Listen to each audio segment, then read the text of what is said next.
नमस्ते, Radhe Radhe, hello everyone, welcome to our channel Bioverse the universe of biology. तो आज मैं आपके साथ डिस्कस करने वाली हूँ बीएससी थर्ड सेमेस्टर के आपके जूलॉजी का पेपर। अब ये जो पेपर है ये महात्मा गांधी यूनिवर्सिटी का पेपर है, ठीक है। एक कॉलेज है वाराणसी का, एक कॉलेज है, वहाँ का ये पेपर है, ठीक है। पेपर में आपके जो अगर बात की जाए तो पेपर का नाम आप सबको पता है molecular biology, bio instrumentation and bio techniques, ठीक है। 3 पार्ट में डिवाइड है मॉलिक्यूलर बायोलॉजी। इंस्ट्रूमेंट्स का यूज हम क्या क्या करते हैं, बायोटेक्निक्स क्या क्या है, ठीक है। यहाँ जो यूनिवर्सिटी का पेपर था वो 3 घंटे का पेपर था और 75 मार्क्स के क्वेश्चन थे, ठीक है। 3 सेक्शन में डिवाइडेड था, ए बी सी। मैं पढ़ने का तरीका आपको बता देती हूँ कि मेन चीजें आपको जाननी क्या रहती हैं पेपर में। आपको टाइम भी बचाना है, राइट भी करना रहता है और अच्छे से लिखना रहता है ताकि नंबर भी आपको अल्टीमेटली अच्छा मिले, ठीक है। तो इस पेपर में हम जो शॉर्ट आंसर टाइप क्वेश्चन है उसको डिस्कस करेंगे और उसे मैं अपने ही जो मैंने नोट्स पढ़ाया उसी से आपको दिखाऊंगी कि कहाँ से मैंने इसको लिया है, ठीक है। देखिए पहला क्वेश्चन था very short answer type question. इसमें से आपको 7 क्वेश्चन करने थे। देखिए हर यूनिवर्सिटी का कहीं 10 करना होता, कहीं 5 करना होता, तो अलग अलग हो जाता है।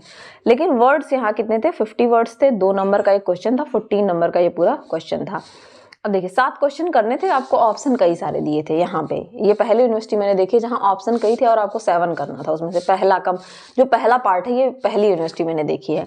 पहला क्वेश्चन था डिफाइन जेनेटिक कोड। अब मैं जेनेटिक कोड आपको बताऊंगी। अब ये वाला थोड़ा क्वेश्चन था, इन लोगों ने ट्रिकी पूछ लिया था। कमेंट अपॉन रूट, ठीक है, RUT। अब ये है आपका रो डिपेंडेंट टर्मिनेशन। रो डिपेंडेंट टर्मिनेशन बेसिकली टर्मिनेशन से था। अभी मैं बताती हूँ क्या है ये। इससे इन्होंने क्वेश्चन पूछा था। फिर पूछा था ट्रैकिंग डाई क्या होती है। तो आप सबको पता है कि हम जेल इलेक्ट्रोफोरेसिस करते हैं, सब कुछ करते हैं, तो उसके लिए हम क्या करते हैं, डाई का यूज करते हैं ताकि वो विजिबल हो। उसके बारे में जानेंगे। फिर नेक्स्ट क्वेश्चन था कमेंट अपॉन टर्मिनेशन कोडॉन। किसी भी प्रोसेस जैसे ट्रांसक्रिप्शन को रोकने के लिए तो कैसे रोका जाएगा, उसके लिए कौन सा कोडॉन हम यूज करते हैं टर्मिनेशन के लिए, ठीक है।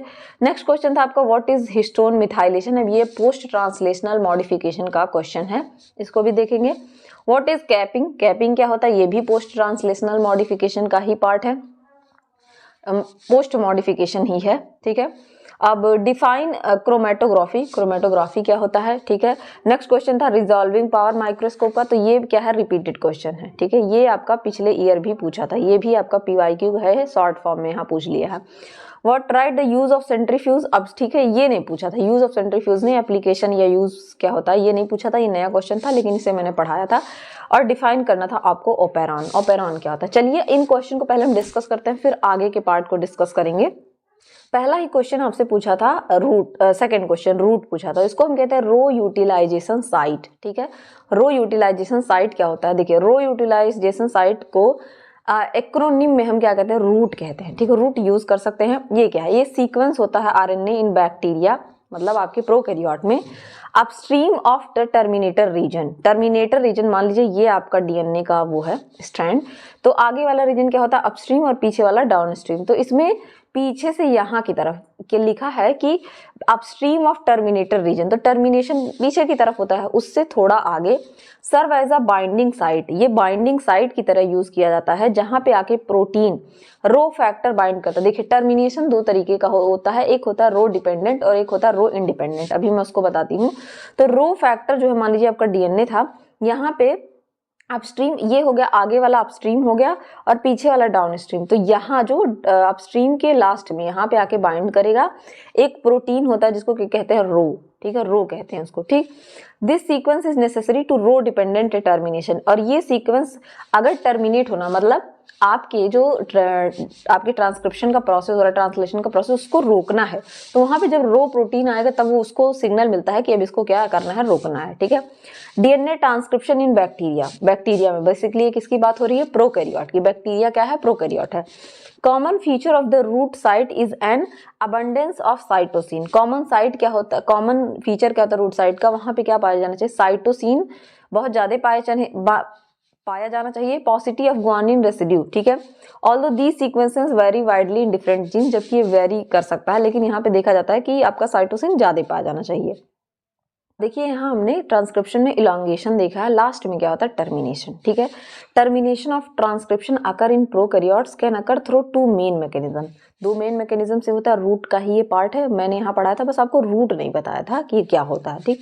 तो क्या करता है, रो डिपेंडेंट जो होता है टर्मिनेशन, वो क्या करता है, requires the rho protein to bind to the transcript and facilitate the RNA release. अब ये क्या होगा, आके इस तरीके से आपके डीएनए से यहाँ पे आके बाइंड हो जाएगा। तो अब आरएनए पॉलीमरेज जुड़ा था, आरएनए पॉलीमरेज ये आगे का प्रोसेस करा रहा था, जब ये आके आपका रो यहाँ अटैच हो जाएगा तो ये क्या हो जाएगा, अगर मैं इसको मिटा दूं तो ये क्या हो जाएगा, आपका हट जाएगा।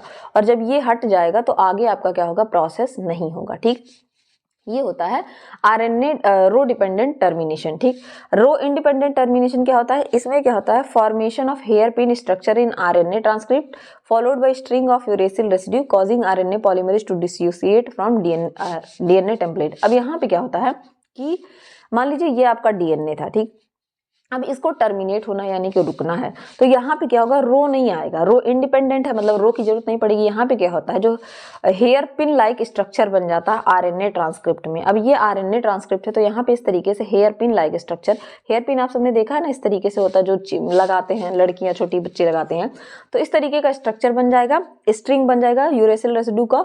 और ये क्या करेगा, आरएनए पॉलीमरेज को, मान लीजिए अगर ये आरएनए पॉलीमरेज था तो इसको क्या कर देता है, डीएनए के टेम्पलेट से क्या करेगा, डिसोसिएट करा देगा।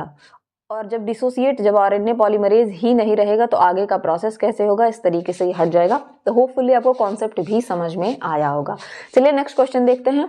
मैंने डिटेल में पढ़ाया था, जॉर्ज गैमाओ ने फिजिस्ट थे, ट्रिपलेट कोड फॉर डीएनए को क्या किया था, पहली बार पब्लिश किया था। निरेनबर्ग और मैथाई ने क्या बताया था, यहाँ पे आपके you codes for amino acid phenyl aniline के बारे में बताया था।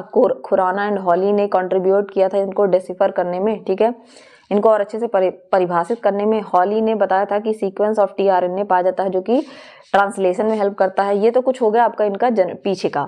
अब जेनेटिक कोड क्या है, एक सेट ऑफ रूल है जिसके द्वारा क्या होता है, by which information encoded in genetic material. एक सेट ऑफ क्या है, रूल है जिसके थ्रू हम जेनेटिक इंफॉर्मेशन कैसे इनकोडेड होता है डीएनए में, डीएनए में कैसे जेनेटिक इंफॉर्मेशन इनकोडेड है, कहाँ यू पाया जा रहा है, कहाँ AGU पाया जा रहा है, ये कैसे इनकोडेड होता है, इसके बारे में हम क्या करते हैं, genetic material is translated into protein by living cell, कैसे इनकोड होता है, उसके बाद कैसे ये प्रोटीन में बदलता है, इसको पढ़ते हैं। ये प्रोसेस जो है ट्रांसक्रिप्शन, इस प्रोसेस में क्या होता है, ट्रांसक्रिप्शन इन्वॉल्व होता है, जिसमें डीएनए क्या होता है, एमआरएनए में चेंज हो जाता है। फिर एमआरएनए क्या होता है, एक specific sequence of amino acid बनाता है जिसको कि प्रोटीन कहते हैं। ठीक है, कई तरीके के कोडॉन होते हैं, सेंस कोडॉन, नॉनसेंस कोडॉन। ठीक है, इसमें से 3 होते हैं आपके, यहीं पे क्वेश्चन आपको मिल जाएगा, जिसको कि नॉनसेंस कोडॉन जो होते हैं, ये इनको स्टॉप कोडॉन भी, टर्मिनेशन कोडॉन भी कहते हैं। ये क्या क्या कराते हैं, टर्मिनेशन ऑफ प्रोटीन सिंथेसिस कराते हैं, तो इनको हम नॉनसेंस कोडॉन, स्टॉप कोडॉन या टर्मिनेशन कोडॉन कहते हैं। ये होते हैं UUA, UAG, UGA। ठीक है, इनका नाम भी है ओकरे, ओपेल, अंबर। ठीक है, तो ये 3 आपको पता चल जाएंगे, और भी चीजें डिस्क्रिप्शन में यहाँ दी हुई हैं। कुछ इस तरीके का होता है, ये रहा आपका, अगर डीएनए में इस तरीके का जेनेटिक कोड सीक्वेंस पाया जाता है तो यहाँ पे आपने पढ़ा ही कि ये सेट ऑफ क्या है, सेट ऑफ कोड है, जो कि जेनेटिक कोड जो रिफर करता है set of rule by which information encoded in genetic material is translated into protein by living cell. Translate होता है किसमें, प्रोटीन में।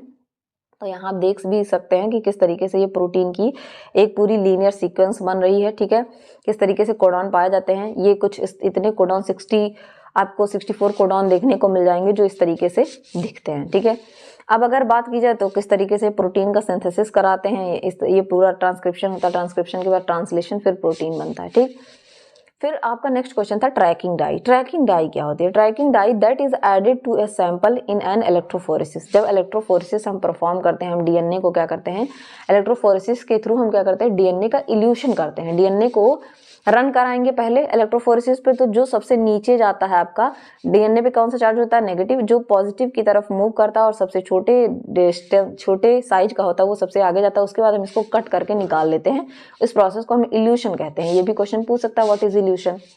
अब देखिए, इसमें जो डीएनए है, ये आपको नेक डाई है, नग्न आंखों से नहीं दिखाई देगा, तो उसको विजुअलाइज करने के लिए हम क्या करते हैं, कुछ सैंपल डालते हैं, इनको की ट्रैकिंग डाई करते हैं, जो ट्रैक करते हैं कि कहाँ तक गया, कौन सा डीएनए हमें लेना है। ठीक है, पर्पज क्या है ट्रैकिंग डाई की का, हेल्प करता है research monitor the progress of DNA migration, DNA के माइग्रेशन को बताएगा कि कौन सबसे छोटा है, जो नीचे पहुंच जाएगा वो आपको दिखेगा, और फ्रेगमेंट की साइज को बताने में हेल्प करता है। कैसे वर्क करता है, ये क्या करता है, जेल पे क्या करता है, मूव करता है, ये डाई जो है जेल पे मूव करता है, predictable rates relative to DNA fragments of different size, different का साइज का मूव करेगा।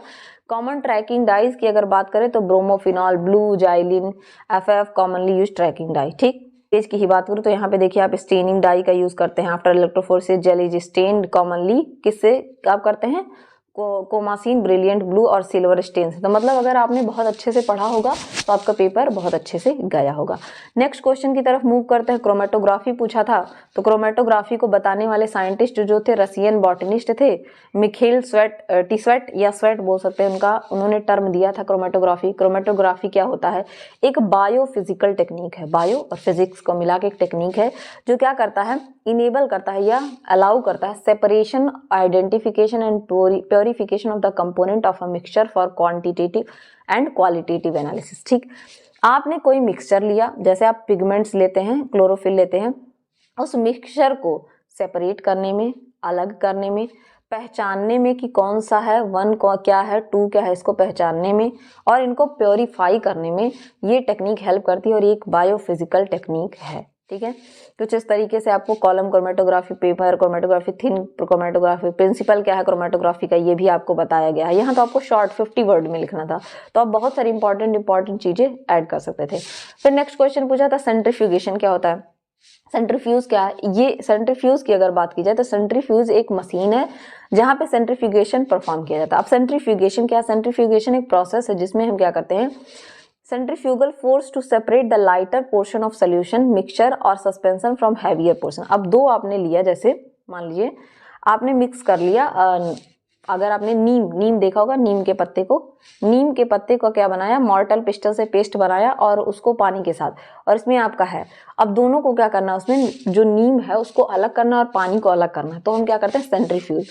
और इस सेंट्रीफ्यूज में हम क्या करते हैं कि जो आपका लाइटर पोर्शन है सोल्यूशन का, उसको मिक्सचर में से उसको हम क्या करते हैं हैवियर, जैसे मान लीजिए आपका वाटर लाइटर है और मिक्सचर हैवियर है, तो उन दोनों को क्या करते हैं सेपरेट करने का काम करते हैं। इस तरीके की कई सारी मशीनें यूज की जाती हैं। उसके मेजर पार्ट के बारे में बताया गया क्या होता है, ठीक, और डिटेल में आपको ये बताया गया है। प्रिकॉशन क्या है, ठीक है, और केयर कैसे करते हैं। और यहाँ क्वेश्चन पूछा था आपसे एप्लीकेशन क्या है सेंट्रीफ्यूज का, तो सेंट्रीफ्यूज का देखिए यहाँ से यूज, बेसिकली नाम दिया था यूजेस, और वही बात हुई कि एप्लीकेशन ही पूछा कि प्रयोग क्या है, क्या जरूरत है सेंट्रीफ्यूज की। तो क्यों करते हैं हम, बायोलॉजिकल साइंस में यूज करते हैं, remove cellular debris from blood to prepare cell free plasma और सीरम। ठीक है, आपके सेल से हम डेब्रिस यानी कि कचड़े को हटा, ब्लड का सैंपल आप ले रहे हैं तो उसको सेंट्रीफ्यूज करते हैं ताकि पहले हम क्या करें उसमें से कि हम जो डेब्रिस है, जो कचड़ा है, उसको निकाल सके और एक सेल फ्री प्लाज्मा या सीरम बना सके। आप सबको पता है कि प्लाज्मा या सीरम जो होता है उसमें क्या होते हैं, आपके आरबीसीज नहीं होते हैं, वो क्या नाम है आपके प्लेटलेट्स वगैरह नहीं होते हैं। ठीक है, concentrate cellular element and other components for microscopic analysis, concentrate करते हैं माइक्रोस्कोपिक एनालिसिस के लिए। प्रोटीन बाउंड और एंटीबॉडी बाउंड लिगैंड को हम क्या करते हैं सेपरेट करने के लिए, इम्यूनोलॉजिकल एसे एलिजा में इसकी यूज करते हैं। ठीक है, सेपरेट लिपिड को सेपरेट करने के लिए, जैसे आपका काइलोमाइक्रॉन्स हो गया, कंपोनेंट ऑफ प्लाज्मा, सब सेलुलर ऑर्गेनेल जैसे आरएनए, डीएनए, सबको सेपरेट करने के लिए हम क्या करते हैं सेंट्रीफ्यूज का यूज करते हैं। तो ये हो गया आपका एप्लीकेशन या यूज, जो नाम दे दे। अब देखिए रिजॉल्विंग पावर, मैंने पीवाईक्यू आपको इस बार का पेपर इस बार जो मैं आपको 3rd सेमेस्टर पढ़ा रही थी तो वहां मैं आपको पीवाईक्यू करा रही थी कि किस तरीके का क्वेश्चन पूछते। तो ये देखिए ये आपका रिपीटेड क्वेश्चन है, ये पिछले ईयर भी पूछा था और इस बार भी पूछा है। तो अब अगर बात की जाए तो रिजॉल्विंग पावर क्या होता है, देखिए 2 टर्म आपको पता होना चाहिए। मैग्निफिकेशन का मतलब होता है, मान लीजिए कोई छोटी चीज है और उसको आप इतने बड़े साइज में देख पा रहे हैं, इस तरीके का लेंस एक आप नॉर्मली यूज भी करते हैं, इससे आप क्या करते हैं चीजों को बड़ा करके देखते हैं, ये हो गया मैग्निफिकेशन। रेजोल्यूशन का मतलब होता है कि अगर 2 चीजें हैं इस तरीके से, इनके बीच की अगर इस लाइन को आप देख पा रहे हैं, दिस इज रेजोल्यूशन, जो ये मैग्निफिकेशन नहीं कर पाता है। मैग्निफिकेशन इसको बड़ा करके दिखा देगा आपको इस तरीके से, लेकिन इस लाइन के डिफरेंस को कौन बता पाता है, रेजोल्यूशन। तो यही बात यहाँ लिखी हुई है कि रेजोल्यूशन क्या है, it is ability to distinguish two closely spaced object or separate entities, 2 closely सटे हुए ऑब्जेक्ट को कि ये अलग अलग एंटिटी में बताए कि ये क्या है आपका, अगर मैं कलर चेंज करूं ये आपका अलग है और दूसरा वाला अलग है, ये काम करता है रेजोल्यूशन। ठीक है, रेजोल्यूशन जो है लिमिटेड होता है वेवलेंथ ऑफ लाइट के द्वारा, अप्रोक्सीमेटली 200 nm का होता है। जितना हायर रिजॉल्विंग पावर होगा मतलब उतना ही डिटेल में आप देख पाएंगे। रिजॉल्विंग पावर ऑफ माइक्रोस्कोप जो है क्रूशियल पैरामीटर है किसी चीज को जानने के लिए। की फैक्टर जो रिजॉल्विंग पावर को अफेक्ट करते हैं, जैसे वेवलेंथ, अगर रिजॉल्विंग पावर इनवर्सली रिलेटेड होता है वेवलेंथ की, अगर वेवलेंथ जितना ज्यादा रिजॉल्विंग पावर उतना कम, वेवलेंथ जितना कम और रिजॉल्विंग पावर उतना ज्यादा, इनवर्सली प्रोपोर्शनल है। तो अगर ये बढ़ेगा तो ये घटेगा, अगर ये घटेगा तो ये बढ़ेगा, ठीक। इट कैन अगर जितना ही ज्यादा शॉर्टर वेवलेंथ होता है उतना ही अच्छा ये डिटेल दिखा पाता है, ठीक है। न्यूमेरिकल अपर्चर होता है, न्यूमेरिकल अपर्चर ऑफ माइक्रोस्कोप जो है लेंस का डायमेंशन है, ये भी क्या करता है, इसको अफेक्ट करता है। रिजॉल्विंग पावर का फॉर्मूला है आपके D is equal to 0.61 lambda upon NA, ठीक है। ये रिजॉल्विंग पावर का है। यहाँ पे नीचे D का मतलब मिनिमम डिस्टेंस, लैम्डा का मतलब वेवलेंथ ऑफ लाइट यूज्ड, ठीक है। तो देखिए वेवलेंथ जितनी बढ़ेगी उतना ये नीचे होगा, ठीक। और NA का मतलब न्यूमेरिकल अपर्चर। अब पूछा था आपसे जेनेटिक कोड का कैरेक्टरिस्टिक क्या होता है, तो कैसे होते हैं, कोडॉन होते हैं, यूनिवर्सल होते हैं, रिडंडेंसी इनमें पाई जाती है। कोडॉन का मतलब आप एक सीक्वेंस जो होता है 3 न्यूक्लियोटाइड का ही पाया जाता है, ठीक है। यूनिवर्सल होते हैं मतलब genetic code is nearly universal, meaning that with few exception the same codon specify the same amino acid, ठीक है। सेम कोडॉन क्या होता है, सेम अमीनो एसिड को बताता है, कुछ को छोड़कर। इनमें रिडंडेंसी पाई जाती है, रिडंडेंसी या डीजेनेरेसी का कैरेक्टर पाया जाता है, meaning most amino acid are encoded by more than 1 codon. एक अमीनो एसिड को आप मोर देन 1 कोडॉन से, जैसे आप अभी देखेंगे ट्रिप्टोफान को कई सारे से, जैसे ल्यूसीन को आप 6 कोडॉन से कोड कर सकते हैं, ये भी ल्यूसीन को, ये भी ल्यूसीन को, ये सारे क्या करेंगे, ल्यूसीन को ही इनकोड करेंगे। अब आ जाता है आपका स्टार्ट और स्टॉप कोडॉन। तो अभी मैंने बताया ही, स्टार्ट कोडॉन आपका होता है AUG और स्टॉप कोडॉन होते हैं आपके UUA, UAG, UGE, इनको टर्मिनेशन कोडॉन भी कहा जाता है। अब आपसे कैपिंग पूछा था, तो प्रोसेसिंग ऑफ जब ट्रांसक्रिप्शन करते हैं, मतलब ये है पोस्ट ट्रांसक्रिप्शनल मॉडिफिकेशन का पार्ट, मतलब ये आपके यूकैरियोट में होता है। यहाँ पे लिखा भी है अकर इन यूकैरियोट ओनली, अगर मैं वैसे बताती तो आपको समझ में नहीं आता। अब देखिए ये है आपका यूकैरियोट का सेल, और यूकैरियोट के सेल में ये है न्यूक्लियस। अब जो यूकैरियोट का सेल है इसमें जो है आपका ये रहा डीएनए से यहाँ बना RNA, ये काम तो इसके न्यूक्लियस में हुआ, लेकिन अब बाकी जो प्रोटीन बनने का काम है वो इसके साइटोप्लाज्म में होता है। अब इसके लिए मान लीजिए अब आपको यूपी से कश्मीर भेजा जाए, तो आप, जैसे मैंने एग्जांपल वहां भी बताया था, तो आपको क्या साथ में आपको कई सारे बैग कपड़े ले जाने पड़ेंगे, बैग्स ले जाने पड़ेंगे, ताकि आपको ठंडी ना लगे, क्योंकि इन्वायरमेंट चेंज हो गया। उसी तरीके से न्यूक्लियस का इन्वायरमेंट चेंज होता है, और जब साइटोप्लाज्म में आता है सेल तो उसका इन्वायरमेंट चेंज हो जाता है। इसके लिए इसकी क्या किया जाता है, इसका मॉडिफिकेशन किया जाता है, और उस मॉडिफिकेशन का पार्ट है कैपिंग, पॉलीएडेनाइलेशन और स्प्लाइसिंग। और आपसे सिर्फ कैपिंग पूछा था, तो कैपिंग क्या है, इस तरीके से क्या होता है, टोपा पहना दिया जाता है इसको, ठीक है। DNA mRNA को आपके क्या बना दिया जाता है, कैप। और ये कैप क्या करता है, जब ये RNA जब ये साइटोप्लाज्म में जाता है तो अपने आप को प्रोटेक्ट करता है, ठीक। ये देख सकते हैं आप, इस तरीके से कैपिंग की जाती है। यहाँ पे देखिए 5 प्राइम वाले रीजन पे कैप लगाया गया, पॉलीएडेनाइलेशन टेलिन को इनको मॉडिफाई करके तब यहाँ भेजा गया mRNA को, कहाँ पे, साइटोप्लाज्म में, जिससे कि क्या बन सके, पॉलीपेप्टाइड, ठीक है। तो कैपिंग क्या है, कैपिंग एक मॉडिफिकेशन प्रोसेस है जो 5 प्राइम एंड पे होता है न्यूली सिंथेसाइज्ड mRNA में, ठीक है। न्यूली सिंथेसाइज्ड mRNA ट्रांसक्रिप्ट में प्रोसेस क्या होता है, immediately after RNA polymerase second synthesise the initial segment of mRNA, जिसको कि 7 मिथाइल गुआनोसिन कहते हैं, कैप, इसको ऐड कर दिया जाता है 5 प्राइम एंड पे।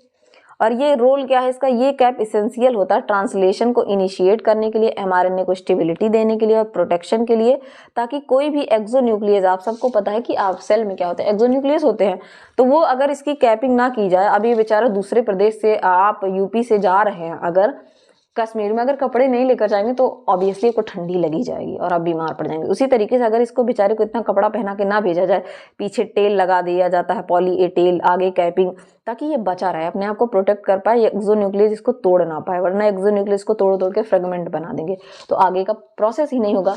किसमें होता है, यूकैरियोट में, इस बात को याद रखिएगा। यहाँ पे पॉलीएडेनाइलेशन भी बताया गया है, ये सब नोट्स से ही मैंने अपने उठाया, ठीक। अब टर्मिनेशन वही बात है, रो डिपेंडेंट वाला यहाँ दिखाया गया है। अब पूछा था आपसे lac operon, regulation of gene expression में था, आपको 2 ओपेरॉन मॉडल पढ़ना था, एक था लैक और एक था आपको ट्रिप्टोफान ओपेरॉन मॉडल, ठीक है।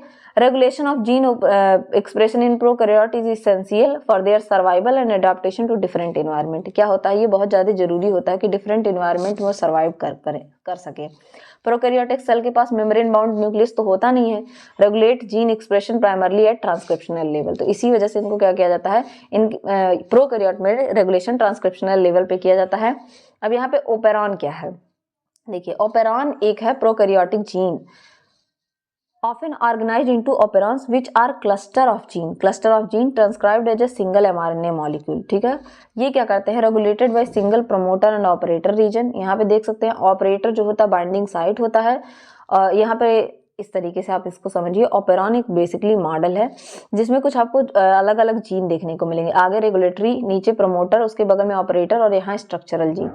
अगर आपका प्रमोटर जीन पे आके बाइंड किया, ठीक है, ऑपरेटर पे, और प्रमोटर इसको जाने देगा तभी आगे का प्रोसेस होगा, और अगर आके इसको रोक दिया तो आगे का प्रोसेस नहीं होगा। ठीक, तो ये एक तरीके का क्या है, प्रोकैरियोट में मॉडिफिकेशन सिस्टम है ट्रांसक्रिप्शन के लेवल पे। ठीक, यहाँ पे लैक ओपेरॉन के बारे में भी बताया गया है। ठीक, आगे अगर चला जाए तो यहाँ पूरा प्रोसेस आपको लैक ओपेरॉन और ट्रिप्टोफान के बारे में बताया गया है। पोस्ट ट्रांसलेशनल मॉडिफिकेशन में आप देखते हैं कई तरीके के मॉडिफिकेशन करते हैं। पोस्ट ट्रांसलेशनल मॉडिफिकेशन, ये नाम याद रखिएगा। कैपिंग क्या था आपका, पोस्ट ट्रांसक्रिप्शनल मॉडिफिकेशन। ये क्या, पोस्ट ट्रांसलेशनल मॉडिफिकेशन, ट्रांसलेशन से पहले। ये क्या होता है, इसमें से आपको कई सारे होते हैं, जैसे फॉस्फोराइलेशन, एसिटाइलेशन, और आपसे मिथाइलेशन पूछा था। तो मिथाइलेशन क्या होता है, addition of methyl group to lysine और arginine residue by methyl transferase. अब ये आपका डीएनए है, सॉरी आरएनए है, उसमें क्या करते हैं, मिथाइल ग्रुप को ऐड कर देते हैं जहां पे लाइसिन और आर्जिनिन जो है एमिनो एसिड पाए जाते हैं।